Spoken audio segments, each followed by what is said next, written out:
You ever thought about your neck strap? Specifically Ray Hyman neck straps and why they were so popular back in the day? If you didn't, we're going to talk about that right now.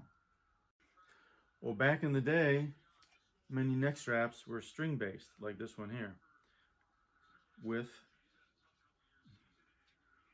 a strap that you would pull up, and every so often you would have to readjust it because it would just slide a little bit. Another one, this Pro Sling, once again leather, a little bit softer inside, uses a cotton backing. Once again, the Pro Sling here required you to pull this up. This one held a little bit better because it had more.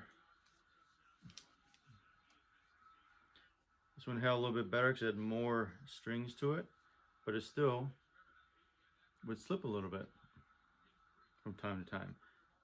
And a lot of the metal rings here would wear on the saxophone neck ring. You may see many old horns where the ring itself is a little bit worn on one part. Now, Ray Hyman's earlier strap actually had a metal hook on it. As you see here, this metal clasp is like a jewelry clasp on bracelets, just a lot bigger, and you have complete retention of the saxophone.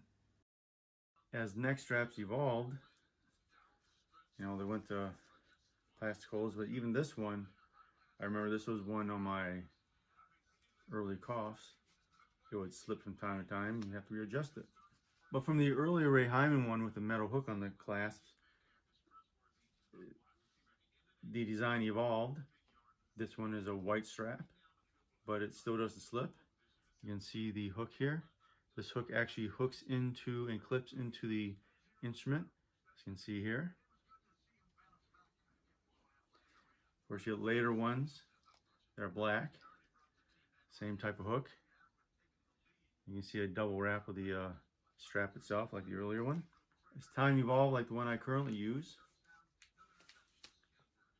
those ones came with my Mark 6 and I think early Mark 7. This came with my later Mark 7 with a different hook. Now this hook I actually took a lighter to and bent it in a bit so it clips in. I did that because most of them, I did that because it normally doesn't clip in. So if you lift your horn, the hook can come right off the hook strap. If you lift your horn, the strap can come right off the little eyelet for it. If we look at one that's unmodified,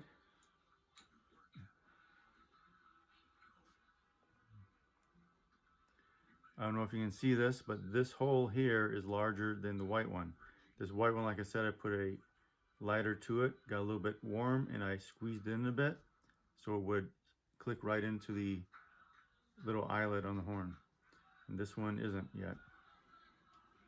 But later on became the Super Sling, much wider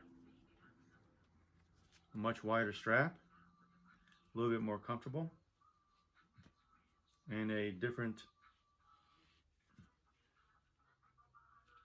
slide here. I can't remember if this one holds on very well. I don't use this one much at all because the hook is, well, once again, it doesn't clip in. I could heat it up a bit and bend it in a bit, but never got around doing that. Of course, these are old design straps nowadays. There's a lot of better straps nowadays. This is a BG strap. It came with my actually Cannonball back in 2001, I think it was. And has a nice clip there to clip into the horn so you don't drop it at all. Really comfortable for what it is. Of course, they have padded ones now also and everything like that. Of course, the Ray Hyman strap is well known for being with the Selmer Paris Mark 6 horn. So a lot of people recognize it from that, and that's what they want it for. Of course, Ray Hyman is more than just a name on a saxophone strap. Not only was he a musician, he was also an inventor and also a house designer. Of course, he invented and designed the strap too. But he also completed a doctorate in psychology from Johns Hopkins University in 1953, and he later on was a professor emeritus of psychology at the University of Oregon. So he was much more than that. He also was, of course, an accomplished saxophone player. He played for 60 years with the Philadelphia Orchestra. But we'll always remember him for the neck strap that didn't slip versus all the other ones in the marketplace. And that's really how we remember Ray Hyman, was for the neck strap.